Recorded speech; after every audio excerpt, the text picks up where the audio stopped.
चारुदत्त सेठ की कथा। चारुदत्त सेठ की कथा देवों द्वारा पूजा किए गए जिनेंद्र भगवान के चरण कमलों को नमस्कार कर चारुदत्त सेठ की कथा लिखी जाती है।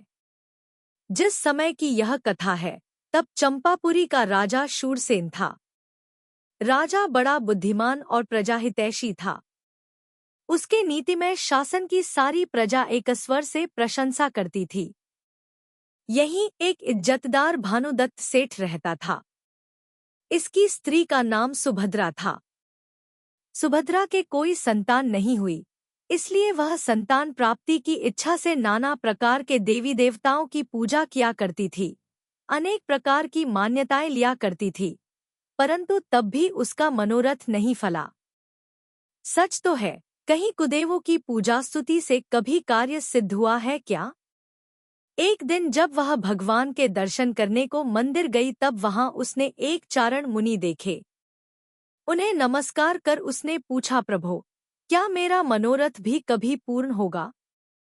मुनिराज उसके हृदय के भावों को जानकर बोले, पुत्री, इस समय तू जिस इच्छा से दिनरात कुदेवों की पूजा मानता किया करती है वह ठीक नहीं है। उससे लाभ की जगह उल्टी हानि हो रही है। तू विश्वास कर कि संसार में अपने पुण्य पाप के सिवा और कोई देवी देवता किसी को कुछ देने लेने में समर्थ नहीं। अब तक तेरे पाप का उदय था, इसलिए तेरी इच्छा पूरी न हो सकी, पर अब तेरे महान पुण्य कर्म का उदय आवेगा, जिससे तुझे एक पुत्र रत्न की प्राप्ति होगी। तू इसके लिए पुण्य के कारण पवित्र धर्म पर विश्वास कर। मुनिराज द्वारा अपना भविष्य सुनकर सुभद्रा को बहुत खुशी हुई। वह उन्हें नमस्कार कर घर चली गई। अब से उसने सब कुदेवों की पूजा मानता करना छोड़ दिया। वह अब जिन भगवान के पवित्र धर्म पर विश्वास कर दान, पूजा, व्रत वगैरह करने लगी। इस दशा में दिन बड़े सुख के साथ कटने लगे। इसी तरह कुछ दिन बीतने पर मुनिराज के कहे अनुसार उसके पुत्र हुआ। उसका नाम चारुदत्त रखा गया। वह जैसा जैसा बड़ा होता गया, साथ में उत्तमोत्तम गुण भी उसे अपना स्थान बनाते गए। सच है, पुण्यवानों को अच्छी अच्छी सब बातें अपने आप प्राप्त होती चली आती हैं। चारुदत्त बचपन ही से पढ़ने लिखने में अधिक योग दिया करता था। यही कारण था कि उसे 24-25 वर्ष का होने पर भी किसी प्रकार की विषयवासना छू तक न गई थी। उसे तो दिनरात अपनी पुस्तकों से प्रेम था। उन्हीं के अभ्यास, विचार, मनन, चिंतन में वह सदा मग्न रहा करता था और इसी से बालपन से ही वह बहुधा करके विरक्त रहता था। उसकी इच्छा नहीं थी कि वह ब्याह कर संसार के मायाजाल में अपने को फंसावे, पर उसके माता पिता ने उससे ब्याह करने का बहुत आग्रह किया। उनकी आज्ञा के अनुरोध से उसे अपने मामा की गुणवती पुत्री मित्रवती के साथ ब्याह करना पड़ा। ब्याह हो गया सही, पर तब भी चारुदत्त उसका रहस्य नहीं समझ पाया और इसीलिए उसने कभी अपनी प्रिया का मुंह तक नहीं देखा। पुत्र की युवावस्था में यह दशा देखकर उसकी माँ को बड़ी चिंता हुई। चारुदत्त की विषयों की ओर प्रवृत्ति हो, इसके लिए उसने चारुदत्त को ऐसे लोगों की संगति में डाल दिया जो व्यभिचारी थे। इससे उसकी माँ का अभिप्राय सफल अवश्य हुआ। चारुदत्त विषयों में फंस गया और खूब फंस गया, पर अब वह वेश्या का ही प्रेमी बन गया। उसने तब से घर का मुंह तक नहीं देखा। उसे कोई लगभग 12 वर्ष वेश्या के यहाँ रहते हुए बीत गए। इस अरसे में उसने अपने घर का सब धन भी गवा दिया। चंपा में चारुदत्त का घर अच्छे धनिकों की गिनती में था, पर अब वह एक साधारण स्थिति का आदमी रह गया। अभी तक चारुदत्त के खर्च के लिए उसके घर से नगद रुपया आया करता था, पर अब रुपया लुट जाने से उसकी स्त्री का गहना आने लगा। जिस वेश्या के साथ चारुदत्त का प्रेम था, उसकी कुट्टिनी माँ ने चारुदत्त को अब दरिद्र हुआ समझकर एक दिन अपनी लड़की से कहा, बेटी, अब इसके पास धन नहीं रहा, यह भिखारी हो चुका, इसलिए अब तुझे इसका साथ जल्दी छोड़ देना चाहिए। अपने लिए दरिद्र मनुष्य किस काम का? वही हुआ भी। वसंतसेना ने उसे अपने घर से निकाल बाहर किया। सच है, वेश्याओं की प्रीति धन के साथ ही रहती है।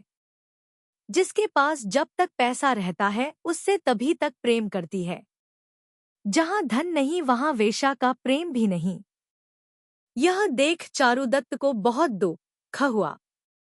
अब उसे जान पड़ा कि विषय भोगों में अत्यंत आसक्ति का कैसा भयंकर परिणाम होता है। वह अब एक पल भर के लिए भी वहां पर न ठहरा और अपनी प्रिया के भूषण ले लिवाकर विदेश चलता बना।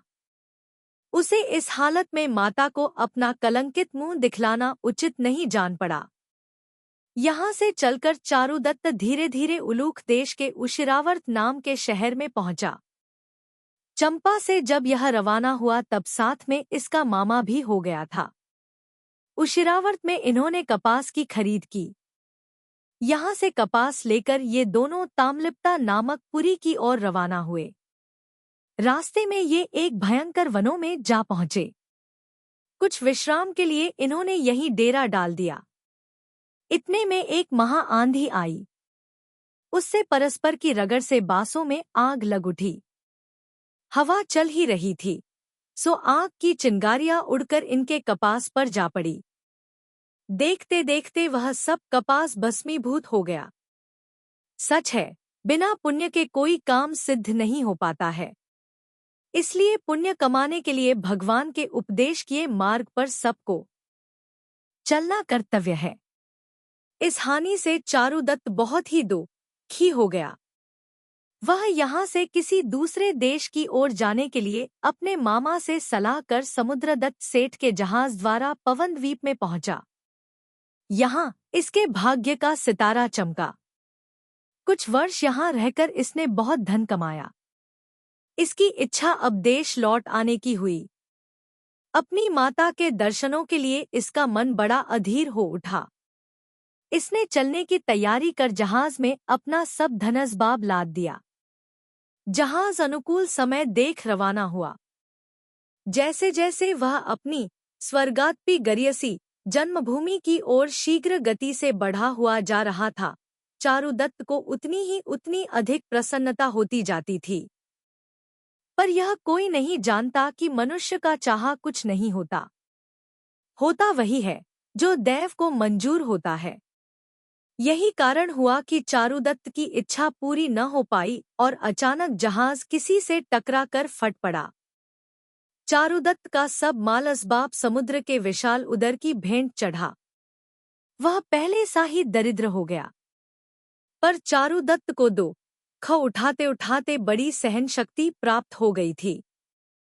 एक पर एक आने वाले दुखों ने उसे निराशा के गहरे गड्ढे से निकालकर पूर्ण आशावादी और कर्तव्यशील बना दिया था। इसलिए अब की बार उसे अपनी हानि का कुछ विशेष दुख नहीं हुआ। वह फिर धन कमाने के लिए विदेश चल पड़ा। उसने अब की बार भी बहुत धन कमाया। घर लौटते समय फिर भी उसकी पहले सी दशा हुई। इतने में ही उसके बुरे कर्मों का अंत न हो गया, किंतु ऐसी ऐसी भयंकर घटनाओं का कोई 7 बार उसे सामना करना पड़ा। इसने कष्ट पर कष्ट सहा, पर अपने कर्तव्य से यह कभी विमुख नहीं हुआ। अब की बार जहाज के फट जाने से यह समुद्र में गिर पड़ा। इसे अपने जीवन का भी संदेह हो गया था। इतने में भाग्य से बहकर आता हुआ एक लड़के का तख्ता इसके हाथ पड़ गया। उसे पाकर इसके जी में जी आया। किसी तरह यह उसकी सहायता से समुद्र के किनारे आ लगा। यहाँ से चलकर यह राजगृह में पहुंचा। यहाँ इसे एक विष्णुमित्र नाम का सन्यासी मिला। सन्यासी ने इसके द्वारा कोई अपना काम निकलता देखकर पहले बड़ी सज्जनता का इसके साथ बर्ताव किया। चारुदत्त ने यह समझकर कि यह कोई भला आदमी है, अपनी सब हालत उससे कह दी। चारुदत्त को धनार्थी समझकर विष्णुमित्र उससे बोला, मैं समझा तुम धन कमाने को घर बाहर हुए हो। अच्छा हुआ तुमने मुझसे अपना हाल सुना दिया। पर सिर्फ धन के लिए अब तुम्हें इतना कष्ट न उठाना पड़ेगा। आओ, मेरे साथ आओ। यहाँ से कुछ दूर पर जंगल एक पर्वत है। उसकी तलहटी में एक कुआं है। वह रसायन से भरा हुआ है। उससे सोना बनाया जाता है। सो तुम उसमें से कुछ थोड़ा सा रस ले आओ। उससे तुम्हारी सब दरिद्रता नष्ट हो जाएगी। चारुदत्त सन्यासी के पीछे पीछे हो लिया। सच है, दुर्जनों द्वारा धन के लोभी कौन कौन नहीं ठगे गए। सन्यासी और उसके पीछे पीछे चारुदत्त ये दोनों पर्वत के पास पहुंचा। सन्यासी ने रस लाने की सब बातें समझाकर चारुदत्त के हाथ में एक तूंबी दी और एक सींके पर उसे बैठाकर कुएं में उतार दिया। चारुदत्त तूंबी में रस भरने लगा। इतने में वहां बैठे हुए एक मनुष्य ने उसे रस भरने से रोका। चारुदत्त पहले तो डरा, पर जब उस मनुष्य ने कहा तुम डरो मत, तब कुछ संभल कर वह बोला तुम कौन हो और इस कुएं में कैसे आए। कुएं में बैठा हुआ मनुष्य बोला, सुनिए, मैं उज्जैनी में रहता हूँ। मेरा नाम धनदत्त है। मैं किसी कारण से सिंहलद्वीप गया था।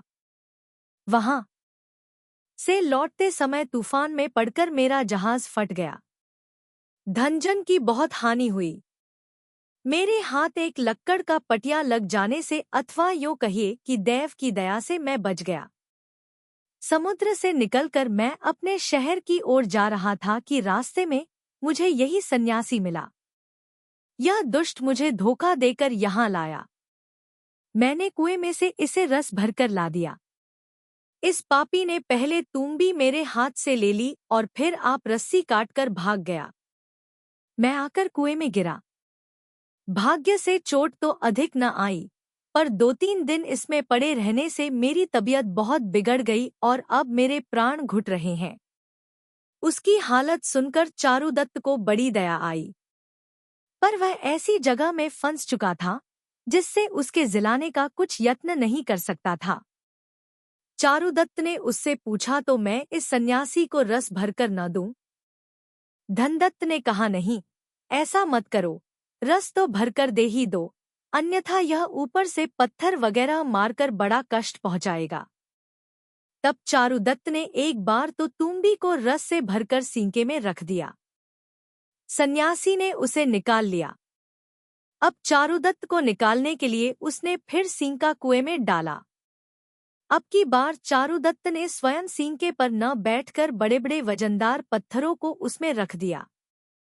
सन्यासी उस पत्थर भरे सींके पर चारुदत्त को बैठा समझकर जब सींका आधी दूर आया तब उसे काटकर आप चलता बना। चारुदत्त की जान बच गई। उसने धनदत्त का बड़ा उपकार मानकर कहा, मित्र, इसमें कोई संदेह नहीं कि आज तुमने मुझे जीवन दान दिया और इसके लिए मैं तुम्हारा जन्मजन्म में ऋणी रहूंगा। हाँ, और यह तो कहिए कि इससे निकलने का भी कोई उपाय है क्या? धनदत्त बोला, यहाँ रस पीने को प्रतिदिन एक गो आया करती है। तब आज तो वह चली गई, कल सवेरे वह फिर आवेगी, सो तुम उसकी पूंछ पकड़कर निकल जाना।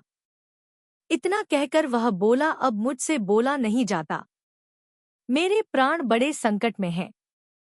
चारुदत्त को यह देख बड़ा दुख हुआ कि वह अपने उपकारी की कुछ सेवा नहीं कर पाया।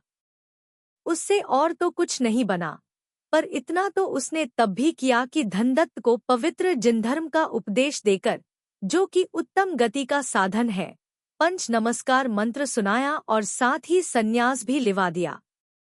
सबेरा हुआ। सदा की भांति आज भी गो रस पीने के लिए आई।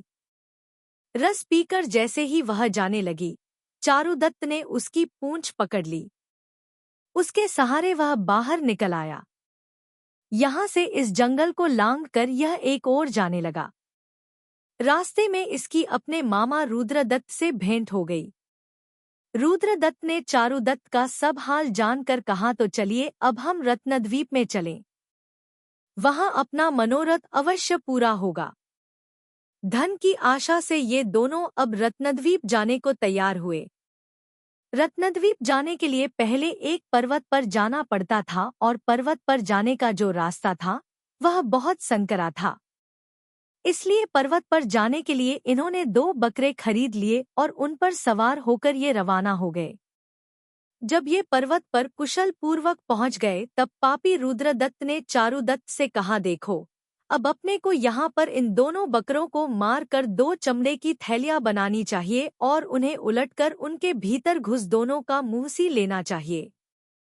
मांस के लोभ से यहाँ सदा ही भेरुंड पक्षी आया करते हैं, सो वे अपने को उठा ले जाकर उस पार रत्नद्वीप में ले जाएंगे। वहां जब वे हमें खाने लगे तब इन थैलियों को चीरकर हम बाहर हो जाएंगे। मनुष्य को देखकर पक्षी उड़ जाएंगे और ऐसा करने से बहुत सीधी तरह अपना काम बन जाएगा। चारुदत्त ने रुद्रदत्त की पापमयी बात सुनकर उसे बहुत फटकारा और वह साफ इंकार कर गया कि मुझे ऐसे पाप द्वारा प्राप्त किए धन की जरूरत नहीं। सच है, दयावान कभी ऐसा अनर्थ नहीं करते। रात को ये दोनों सो गए। चारुदत्त को स्वप्न में भी ख्याल न था कि रुद्रदत्त सचमुच इतना नीच होगा और इसीलिए वह शंक होकर सो गया था। जब चारुदत्त को खूब गाढ़ी नींद आ गई तब पापी रुद्रदत्त चुपके से उठा और जहां बकरे बंधे थे वहां गया। उसने पहले अपने बकरे को मार डाला और चारुदत्ते बकरे का भी उसने आधा गला काट दिया होगा कि अचानक चारुदत्त की नींद खुल गई। रुद्रदत्त को अपने पास सोया न पाकर उसका सिर ठनका। वह उठकर दौड़ा और बकरों के पास पहुंचा। जाकर देखता है तो पापी रुद्रदत्त बकरे का गला काट रहा है। चारुदत्त को काटो तो खून नहीं। वह क्रोध के मारे भर्रा गया। उसने रुद्रदत्त के हाथ से छुरी तो छुड़ाकर फेंकी और उसे खूब ही सुनाई। सच है, कौन ऐसा पाप है जिसे निर्दयी पुरुष नहीं करते। उस अधमरे बकरे का टगड़गर देखते देखकर दया से चारुदत्त का हृदय भर आया। उसको आंखों से आंसुओं की बूंदें टपकने लगी, पर वह उसके बचाने का प्रयत्न करने के लिए लाचार था, इसलिए कि वह प्राय काटा जा चुका था। उसकी शांति के साथ मृत्यु होकर वह सुक्ति लाभ करे, इसीलिए चारुदत्त ने इतना अवश्य किया कि उसे पंच नमस्कार मंत्र सुनाकर संन्यास दे दिया। जो धर्मात्मा जिनेंद्र भगवान के उपदेश का रहस्य समझने वाले हैं, उनका जीवन सच पूछो तो केवल परोपकार के लिए ही होता है।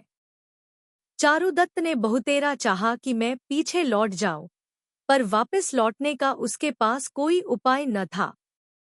इसलिए अत्यंत लाचारी की दशा में उसे भी रुद्रदत्त की तरह उस थैली की शरण लेनी पड़ी। उड़ते हुए भेरुंड पक्षी पर्वत पर 2 मांसपिंड पड़े देखकर आए और उन दोनों को चोंचों से उठा चलते बने। रास्ते में उनमें परस्पर लड़ाई होने लगी। परिणाम यह निकला कि जिस थैली में रुद्रदत्त था वह पक्षी की चोंच से छूट पड़ी। रुद्रदत्त समुद्र में गिरकर मर गया। मरकर वह पाप के फल से कुक्ति में गया। ठीक भी है, पापियों की कभी अच्छी गति नहीं होती। चारुदत्त की थैली को जो पक्षी लिए था उसने उसे रत्नद्वीप के एक सुंदर पर्वत पर ले जाकर रख दिया। इसके बाद पक्षी ने उसे चोंच से चीरना शुरू किया। उसका कुछ भाग चीरते ही उसे चारुदत्त देख पड़ा। पक्षी उसी समय डरकर उड़ भागा। सच है, पुण्यवानों का कभी कभी तो दुष्ट भी हित करने वाले हो जाते हैं। जैसे ही चारुदत्त थैली के बाहर निकला कि धूप में ध्यान लगाएं, एक महात्मा उसे देख पड़े।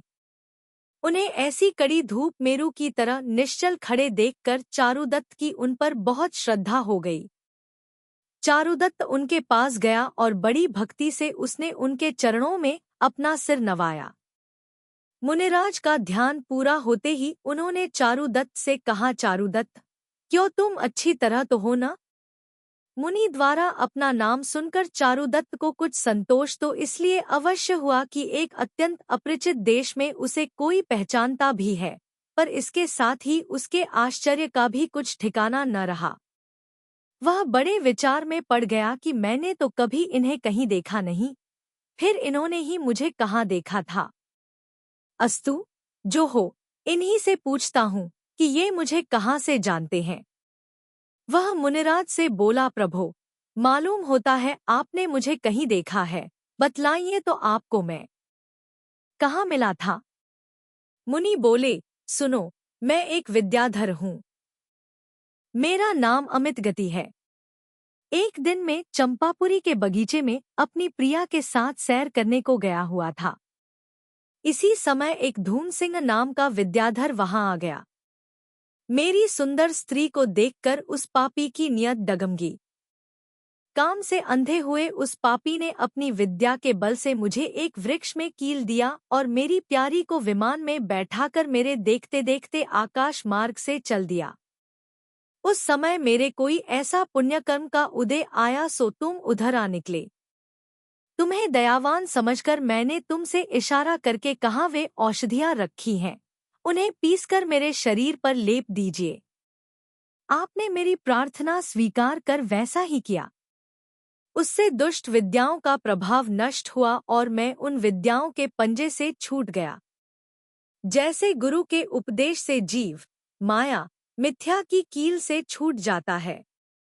मैं उसी समय दौड़ा हुआ कैलाश पर्वत पर पहुंचा और धूम सिंह को उसके कर्म का उचित प्रायश्चित्त देकर उससे अपनी प्रिया को छुड़ा लाया।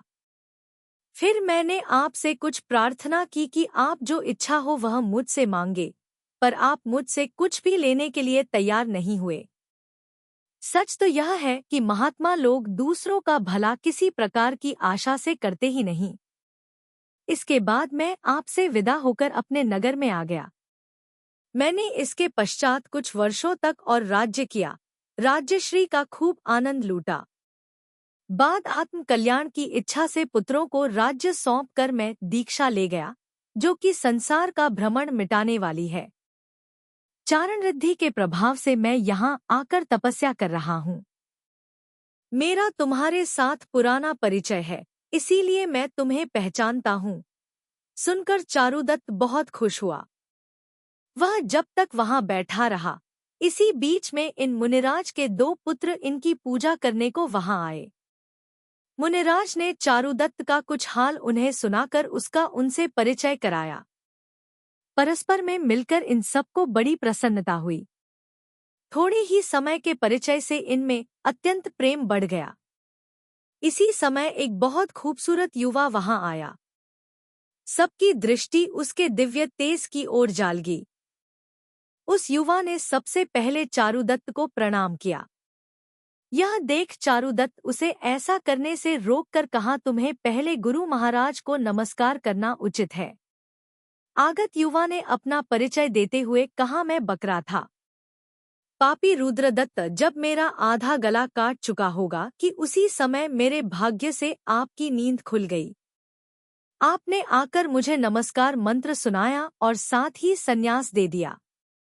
मैं शांत भावों से मरकर मंत्र के प्रभाव से सौधर्म स्वर्ग में देव हुआ। इसलिए मेरे गुरु तो आप ही हैं, आप ही ने मुझे सन्मार्ग बतलाया है। इसके बाद सौधर्मदेव धर्म प्रेम से बहुत सुंदर सुंदर और मूल्यवान दिव्य वस्त्राभरण चारुदत्त को भेंट कर और उसे नमस्कार कर स्वर्ग चला गया। सच है, जो परोपकारी हैं उनका सभी बड़ी भक्ति के साथ आदर सत्कार करते हैं। इधर वे विद्याधर सिंहेश और वराहग्रीव मुनिराज को नमस्कार कर चारुदत्त से बोले, चलिए हम आपको आपकी जन्मभूमि चंपापुरी में पहुंचा आवें। इससे चारुदत्त को बड़ी प्रसन्नता हुई और वह जाने को सहमत हो गया। चारुदत्त इसके लिए उनसे बड़ी कृतज्ञता प्रकट की। उन्होंने चारुदत्त को उसके सब माल असबाब सहित बहुत जल्दी विमान द्वारा चंपापुरी में ला रखा। इसके बाद वे उसे नमस्कार कर और आज्ञा लेकर अपने स्थान लौट गए। सच है, पुण्य से संसार में क्या नहीं होता, और पुण्य प्राप्ति के लिए जिन भगवान के द्वारा उपदेश किए दान, पूजा, व्रत, शील रूप 4 प्रकार पवित्र धर्म का सदा पालन करते रहना चाहिए।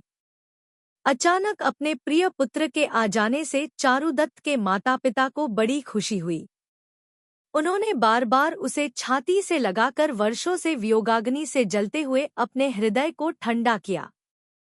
चारुदत्त की प्रिया मित्रवती के नेत्रों से दिनरात बहती हुई वियोग दो खाश्रुओं की धारा और आज प्रिय को देखकर बहने वाली आनंदाश्रुओं की धारा का अपूर्व समागम हुआ। उसे जो सुख आज मिला, उसकी समानता में स्वर्ग का दिव्य सुख तुच्छ है। बात की बात में चारुदत्त के आने के समाचार सारी पुरी में पहुंच गए और उससे सभी को आनंद हुआ। चारुदत्त एक समय बड़ा धनी था। अपने कुकर्मों से वह पद-पद का भिखारी बना। पर जब से उसे अपनी दशा का ज्ञान हुआ तब से उसने केवल कर्तव्य को ही अपना लक्ष्य बनाया और फिर कर्मशील बनकर उसने कठिन से कठिन काम किया। उसमें कई बार उसे असफलता भी प्राप्त हुई, पर वह निराश नहीं हुआ और काम करता ही चला गया। अपने उद्योग से उसके भाग्य का सितारा फिर चमक उठा और वह आज पूर्ण तेज प्रकाश कर रहा है। इसके बाद चारुदत्त ने बहुत वर्षों तक खूब सुख भोगा और जिनधर्म की भी भक्ति के साथ उपासना की। अंत में उदासीन होकर वह अपनी जगह पर अपने सुंदर नाम के पुत्र को नियुक्त कर आप दीक्षा ले गया। मुनि होकर उसने खूब तप किया और आयु के अंत में संन्यास सहित मृत्यु प्राप्त कर स्वर्ग लाभ किया। स्वर्ग में वह सुख के साथ रहता है, अनेक प्रकार के उत्तम से उत्तम भोगों को भोगता है, सुमेरु और कैलाश पर्वत आदि स्थानों के जिन मंदिरों की यात्रा करता है, विद्या क्षेत्र में जाकर साक्षात तीर्थ कर केवली भगवान की स्तुति पूजा करता है और उनका सुख देने वाला पवित्र धर्मोपदेश सुनता है। मतलब यह कि उसका प्राय समय धर्म साधना ही में बीतता है और इसी जिन भगवान के उपदेश किए निर्मल धर्म की इंद्र, नागेंद्र, विद्याधर, चक्रवर्ती आदि सभी सदा भक्ति पूर्वक उपासना करते हैं। यही धर्म स्वर्ग और मोक्ष का देने वाला है। इसलिए यदि तुम्हें श्रेष्ठ सुख की चाह है तो तुम भी इसी धर्म का आश्रय लो।